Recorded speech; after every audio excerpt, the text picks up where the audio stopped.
Bonsoir, les titres de ce journal. Le ministère de la Ville sécurise les réserves foncières de l'État. Près de 2000 titres fonciers sont déjà établis sur plus de 46 000 hectares à travers le pays.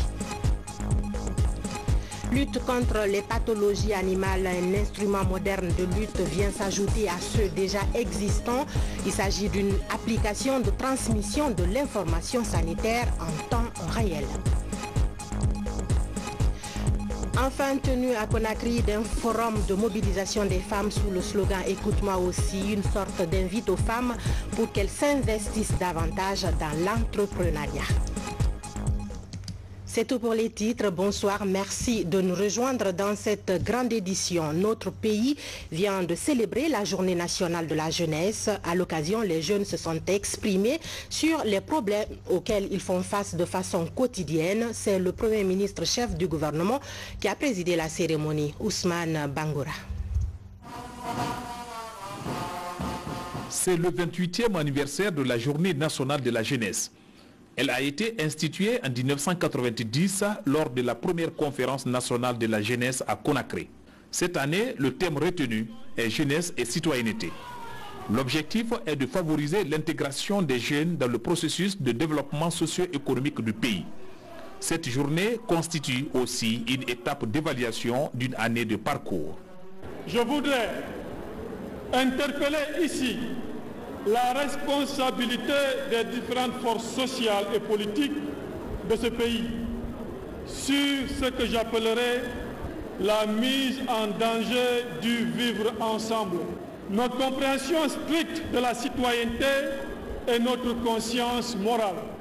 Ce thème, jeunesse et citoyenneté, fort évocateur qui illustre à suffisance l'intérêt que les pouvoirs publics accordent à sa jeunesse, richesse la plus précieuse pour l'émergence de notre pays, doit conduire les jeunes vers une prise de conscience des nombreux espoirs qui sont placés en eux et des défis qui les attendent.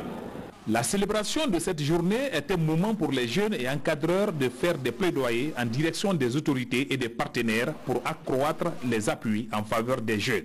Aujourd'hui, homme de parole et d'action, Monsieur le Premier ministre, c'est avec espoir que nous constatons le début de la mise en œuvre des actions concrètes avec les jeunes et pour les jeunes en vue de favoriser leur insertion socio-économique. Tout en vous remerciant pour ce qui est déjà fait et pour ce qui est en cours de réalisation, nous vous demanderons de poursuivre vos efforts en faveur des jeunes que nous sommes et que ces efforts personnels soient largement partagés avec votre gouvernement. Au nom des jeunes de Guinée, je voudrais très humblement solliciter auprès de vous et de votre gouvernement la finalisation du processus de mise en place du Conseil national des jeunes de Guinée, notre structure fêtière qui, en tant qu'organe consultatif, constitue pour le gouvernement et pour nous jeunes une structure d'accompagnement et de mobilisation des jeunes. C'est une opportunité pour les jeunes du pays de se concerter sur certains aspects et problèmes auxquels ils sont confrontés. Occasion pour le Premier ministre, Dr Ibrahima Kassory Fofana, d'engager cette couche dans les actions citoyennes. Je vous le disais à l'instant, sécurisation des réserves foncières de l'État. Le ministère de la Ville et de l'Aménagement du territoire enclenche une vaste campagne d'identification et d'immatriculation des réserves de l'État. Près de 2000 titres fonciers sont déjà établis sur plus de 46 000 hectares à travers le pays. Martin Fancinadouno, reportage. La campagne d'identification, d'immatriculation et de sécurisation des domaines publics, enclenchée récemment par le ministre de la Ville et de l'Aménagement du territoire, produit les résultats tangibles. Sa tournée en février dernier dans les régions administratives du pays avait permis d'obtenir des réserves foncières et de freiner les agissements des particuliers. Du 15 mai au septembre 2018, des équipes techniques du ministère de la Ville ont été déployées dans les différentes préfectures et communes rurales. Au compte de cette première phase, 2199 titres fonciers sont aujourd'hui établis sur plus de 46 000 hectares immatriculés et sécurisés à travers le pays. Ce programme initié par le président de la République est un aspect extrêmement important parce que ça nous permet, nous, aujourd'hui, aux populations, aux gouvernants, de savoir qu'est-ce qui est pour l'État. Et pour faire un investissement, on n'a plus besoin d'aller demander pardon. On a des propriétés aujourd'hui qui sont sécurisées. L'une des choses pour lesquelles les investisseurs insistent, en tout cas dans le cadre des investissements immobiliers, comment nous pouvons avoir la terre? Est-ce que nous avons de la terre? Est-ce que nous avons... Parce que quand ils négocient avec les populations, vous savez comment ça se passe, c'est un domaine familial. Mon frère le vend, quelques temps après, moi je viens, je dis non, mon frère a vendu, je ne t'ai pas informé. Alors ça trouve que le monsieur a déjà fait 10 000, il a fait un immeuble, il est obligé de tout perdre. Donc aujourd'hui, l'avantage que nous avons dans cette phase, dans ce programme, c'est qu'aujourd'hui, l'État a, ce que je dis, l'État aujourd'hui a des biens qui peut mettre à la disposition des investisseurs pour leur dire, bon, vous voulez 2 hectares, 10 hectares, 15 hectares, nous avons, et voici les papiers, tout est titré. Et cela nous permet, sans problème, et cela permet aujourd'hui à l'État de tendre la main, de recevoir les investisseurs pour réaliser ces actions. À la présentation des résultats, le ministre de la Ville et de l'Aménagement du Territoire invite son homologue de l'administration du territoire et de la décentralisation. C'est là pour impliquer la chaîne des administrateurs territoriaux dans la préservation des réserves foncières de l'État. Ce qui prévaut aujourd'hui en Guinée, pas seulement à Conakry, mais dans chacune de nos régions, de nos préfectures, voire de nos sous-préfectures, le patrimoine foncier de l'État est bradé. Monsieur le Président de la République a dit qu'il faut y mettre fin. Pour une fois, l'exercice paraît concluant. Le ministère de la Ville et de l'Aménagement du Territoire a déjà non seulement identifié, mais fixé en termes de coordonnées, mais aussi établi les titres fonciers des domaines répertoriés, voilà qui mérite salutation et respect de la part des Guinéens. Parce que ce n'est contre personne, mais plutôt à l'avantage de tout le monde. Dans un document d'une centaine de pages, les données techniques sont traduites. Elles sont aussi relayées sous forme électronique. Ces outils sont remis aux membres de la délégation du ministère de la Ville, déployés à l'intérieur du pays, pour réaliser la deuxième phase de ce programme de constitution et de sécurisation des domaines et réserves foncières de l'État. Par ailleurs, au ministère du Commerce, le ministre Boubacar Bari fait le bilan des réformes engagées dans son département et c'est depuis sa prise de fonction. Face à la presse, tous les acquis ont été évoqués, de l'équipement de l'Office national de contrôle de qualité aux nouvelles procédures de délivrance des cartes de commerce et bien d'autres sujets. Falilou Diallo. La redéfinition des activités commerciales en Guinée, les réformes engagées dans le département au bénéfice des acteurs du système commercial. Voilà quelques points saillants de ce point de presse animé par Boubacar Bari quelques mois après sa nomination à la tête de ce département.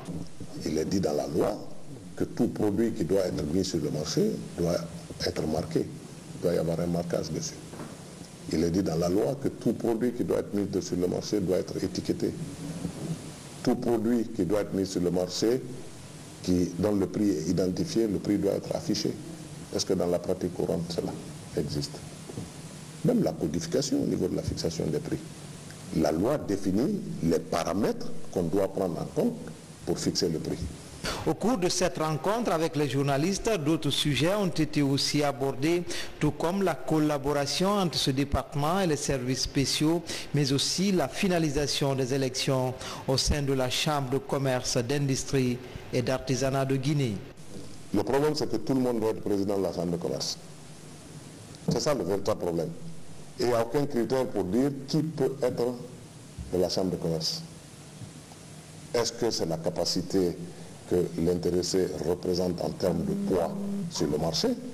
Est-ce que c'est le chiffre d'affaires que la société ou la personne physique ou morale a sur le marché?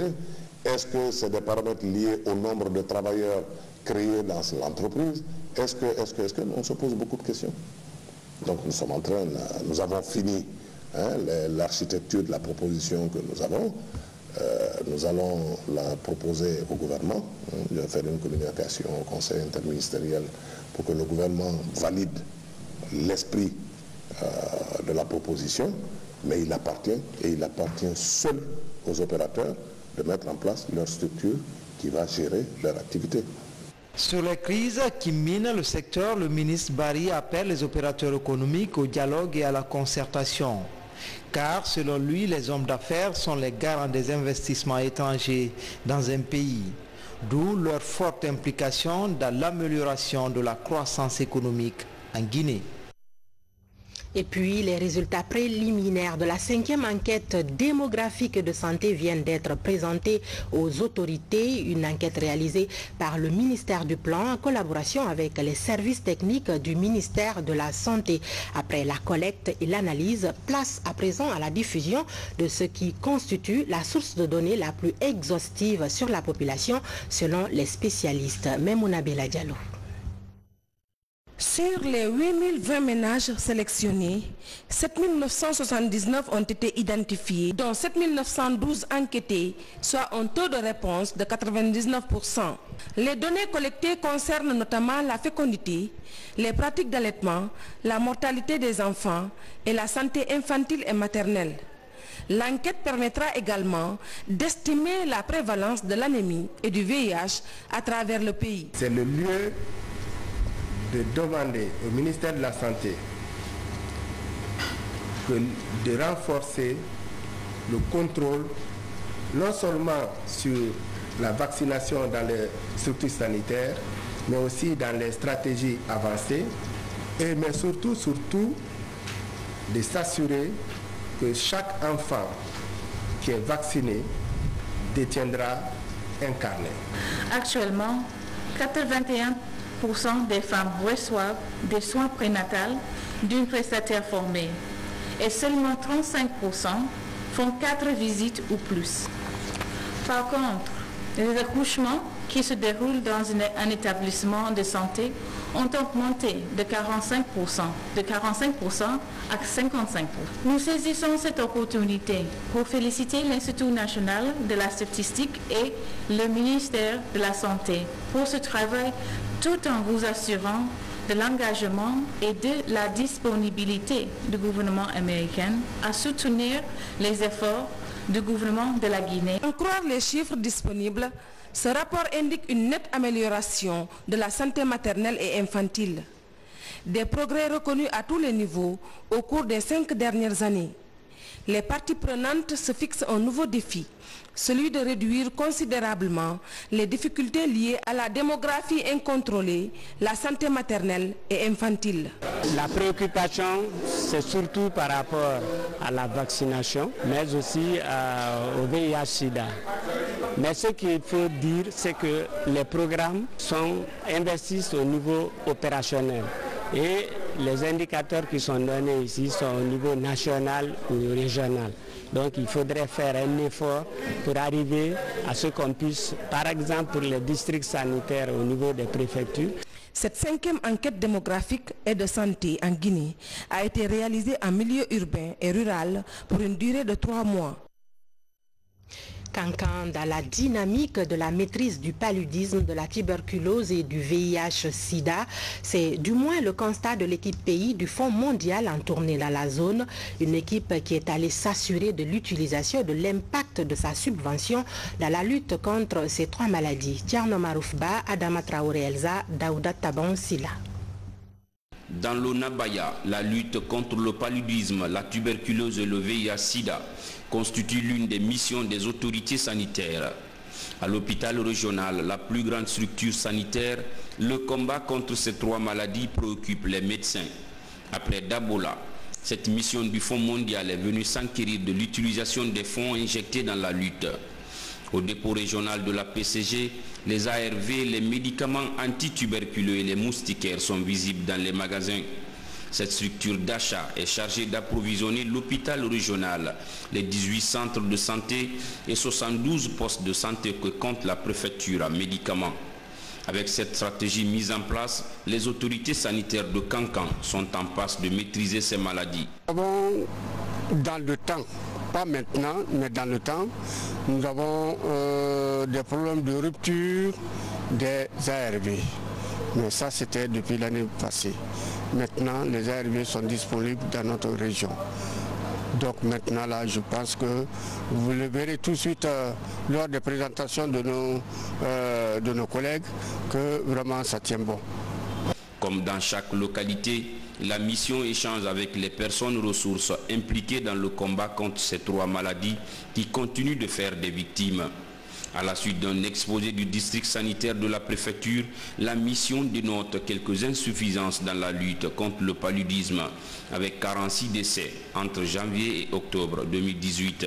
Pour les priorités de la subvention en cours, lorsque vous prenez la lutte contre le paludisme, c'est vraiment réduire la prévalence de 15 à 10% avec les campagnes de distribution que nous allons commencer bientôt et l'approvisionnement régulier des formations sanitaires. Vous prenez la tuberculose également, vous avez la réduction des cas de perte de vue, la réduction de la mortalité liée à la tuberculose et également la prise en charge de la co-infection, paludisme, VIH et tuberculose. Notre contribution, c'est tout l'appui au programme paludisme pour les activités de prévention et aussi de prise en charge. Cette subvention a aussi une composante renforcement du système de santé, le système national d'information sanitaire et le renforcement de la chaîne d'approvisionnement. C'est un projet de 55 millions de dollars sur 3 ans. La campagne couvre la période 2018-2020.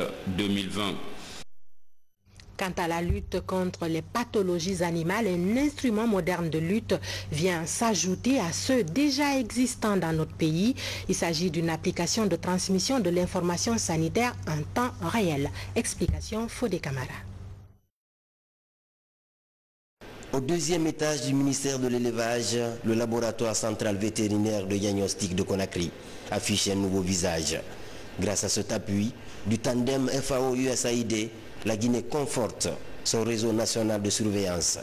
En tout, 635 000 $, soit environ 6 milliards de francs guinéens, ont permis de rénover le laboratoire et d'acquérir des équipements de pointe, des réactifs et autres consommables pour identifier et lutter efficacement contre les pathologies animales. C'est à 3 niveaux. Il peut aller soit en parasitologie, ou bien en virologie, ou bien en bactériologie. Et si c'est en virologie, vous avez la rage, maintenant qu'on peut faire ici, par 3 techniques d'analyse, on va vous expliquer par les techniciens. Et il y a la PCR pour confirmer tout ce qui a été fait. Et aussi, on peut faire tout ce qui est maladie virale actuellement dans ce laboratoire. Au-delà du laboratoire central de Conakry, le réseau d'épidémiosurveillance des maladies animales en Guinée, Remagui, bénéficie de matériel innovant d'alerte précoce. Il s'agit des ordinateurs et smartphones sur lesquels l'application EMAI sera installée. Une application de transmission de l'information sanitaire du terrain au niveau central en temps réel. Il y a un lien entre cet outil de collecte, de gestion des informations sanitaires avec ce qui a été fait au laboratoire central vétérinaire de diagnostic de Conakry. Tous ces deux entrent dans le cadre de ce que nous appelons la détection. Par détection, il y a la détection à travers la surveillance, il y a le prélèvement pour un laboratoire, donc il y a la confirmation dans un laboratoire. Donc les deux systèmes marchent ensemble et sont complémentaires. Pour l'opérationnalisation de cette innovation, les préfectures de Koubia, Koundara, Dabola et Zérékoré sont ciblées. Déjà une quarantaine d'agents vétérinaires de ces localités et de la Direction nationale des services vétérinaires bénéficient du savoir-faire de 2 experts de la FAO. La qualification des services vétérinaires de notre pays est d'autant plus importante que la modernisation de l'élevage guinéen, ambitionnée par son Excellence, Monsieur le Président de la République, professeur Alpha Condé, passe nécessairement par l'existence des services vétérinaires de qualité, capables de répondre efficacement et rapidement aux besoins de diagnostic et de riposte qu'exigent les élevages de haute productivité qui seront mis en place dans notre pays. Ce partenariat tripartite ministère de l'élevage, FAO-USAID se situe dans le cadre de l'appui à la lutte contre les pandémies émergentes et au programme de sécurité sanitaire mondiale. En cette phase post-Ebola, ces actions sont engagées par le Centre d'urgence des maladies animales transfrontalières, ECTAD en abrégé. Du côté de Mamou, le projet de développement rural intégré pour la relance de l'horticulture est lancé avec un coût d'investissement d'1 million de dollars. Le but est de renforcer la sécurité alimentaire et lutter contre la pauvreté dans les zones d'intervention du projet. Mamadou Paté Baldi. La Guinée se lance un nouveau défi. Le projet de développement rural intégré pour la relance de l'horticulture et forage. C'est un programme ambitieux du gouvernement qui vise le renforcement de la sécurité alimentaire et la lutte contre la pauvreté dans l'arrière-pays. Financé à plus de 44 millions de dollars conjointement par la BADEA, l'OPIP et l'État guinéen, ce projet couvre les régions de la basse, haute et la moyenne Guinée. En 2018, un premier travail avait été fait qui avait abouti à un plan technique de budget annuel et d'activité.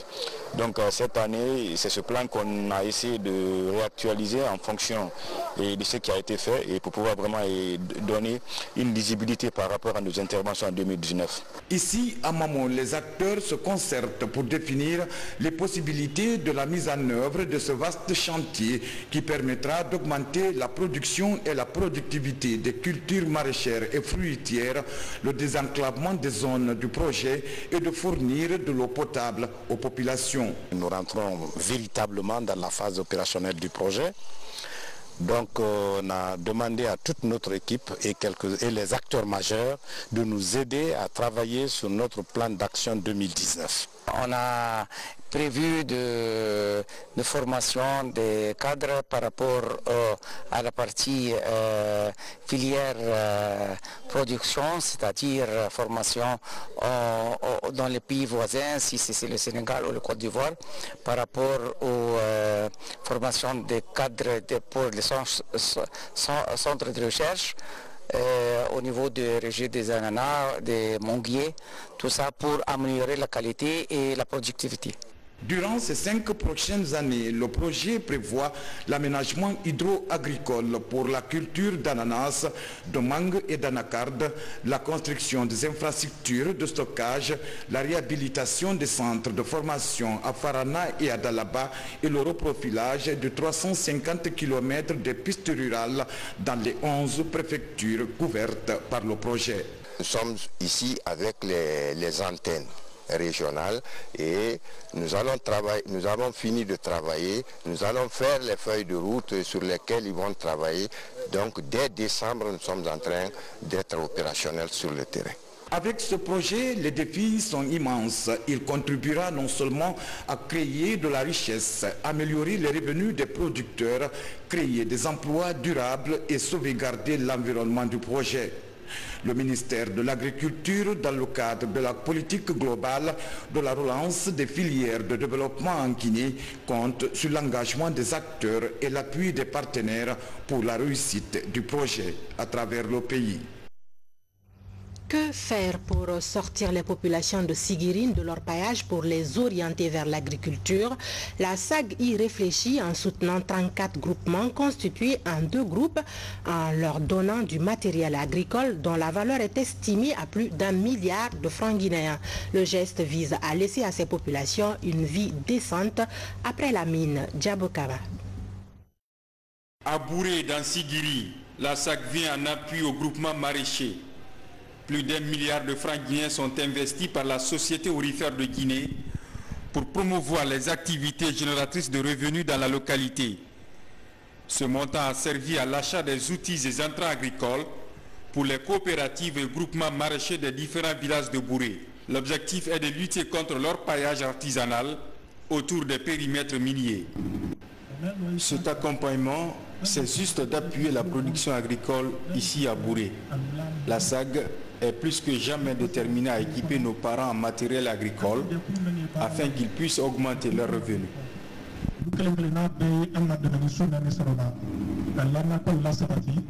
Un geste de la SAG apprécié par les autorités de la préfecture de Sigiri qui estiment qu'il va contribuer grandement à l'amélioration des conditions de vie des populations de Bouré. Nous venons de recevoir un don d'ordre particulier des mains de la SAG, l'ami des agriculteurs et de la communauté.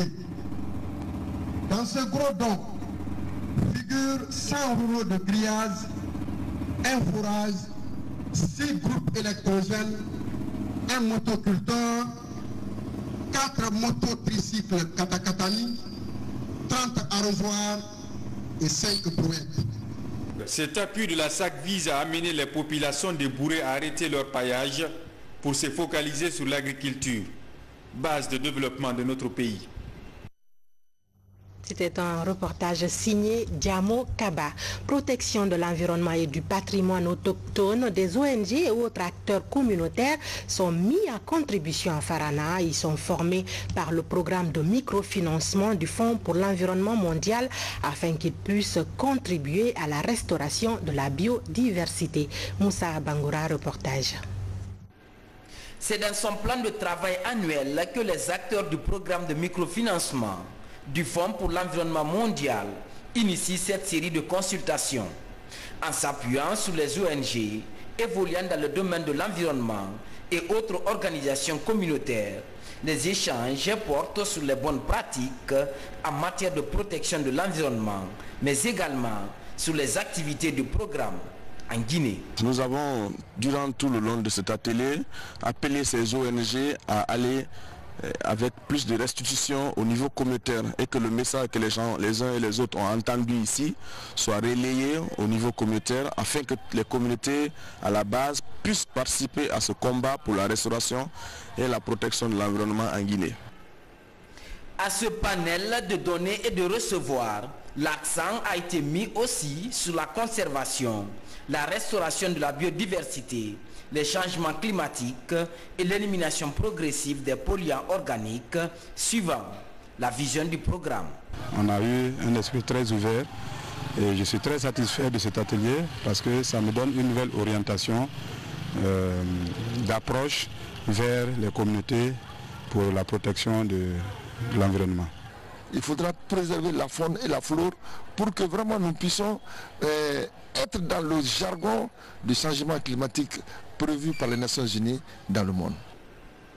Pour rappel, le programme de microfinancement du Fonds pour l'environnement mondial a été créé en 1992 au cours de la conférence internationale sur l'environnement tenue à Rio de Janeiro au Brésil.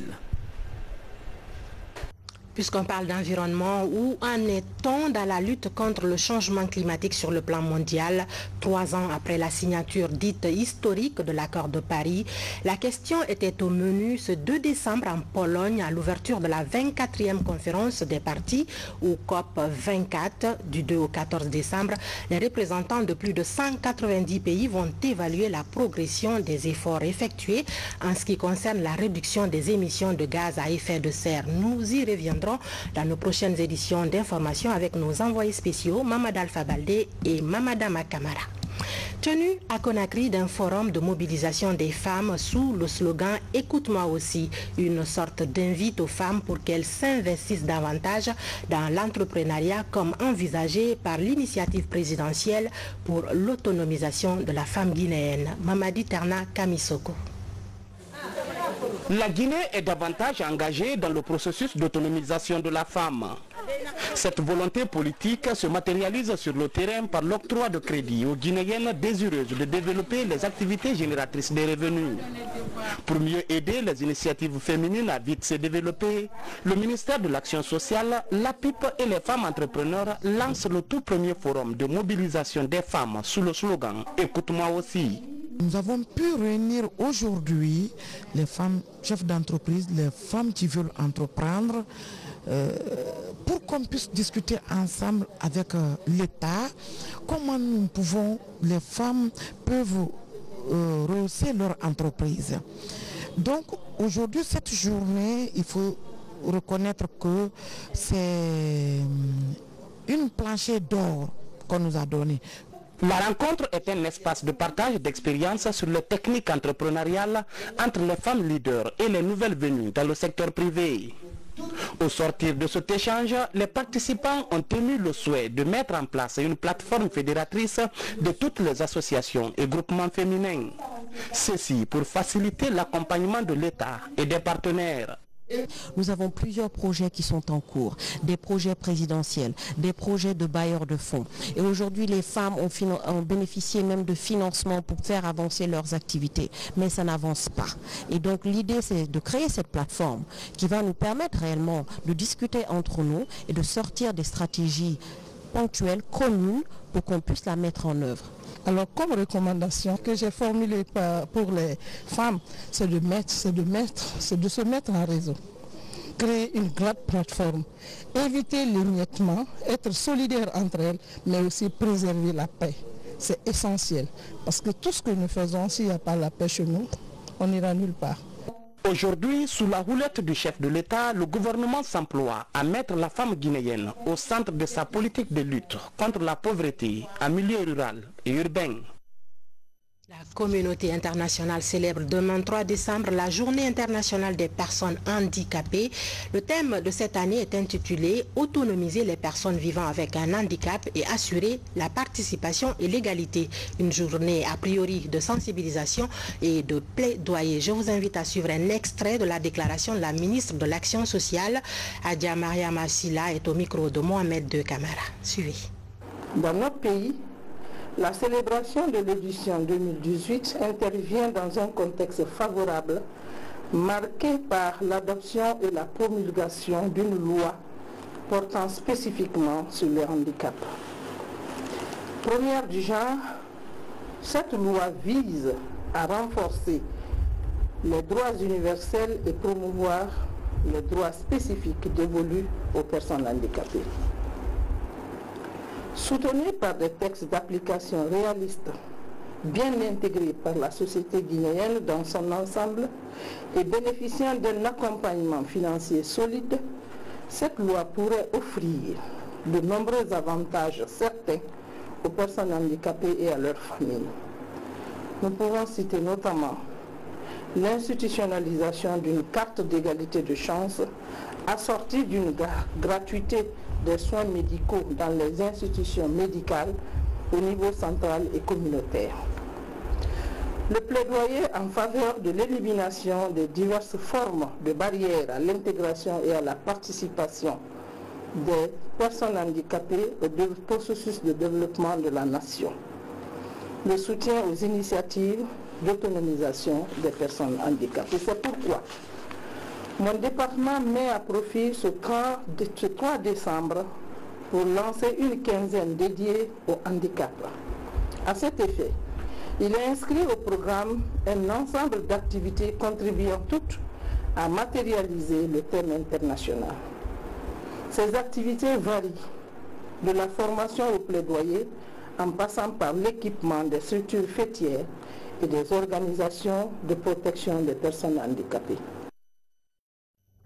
On enchaîne avec l'actualité culturelle en plus bref, le pouvoir du reggae sacré par l'UNESCO. Cette musique du Jamaïque vient d'être inscrite sur la liste du patrimoine culturel immatériel de l'UNESCO pour sa contribution à la prise de conscience internationale sur les questions d'injustice, de résistance et même d'amour grâce à des artistes comme Bob Marley. Le reggae rejoint ainsi une liste de quelques 400 traditions culturelles allant de la pizza napolitaine aux aoulis, une musique et danse des communautés gourou. C'est en Côte d'Ivoire.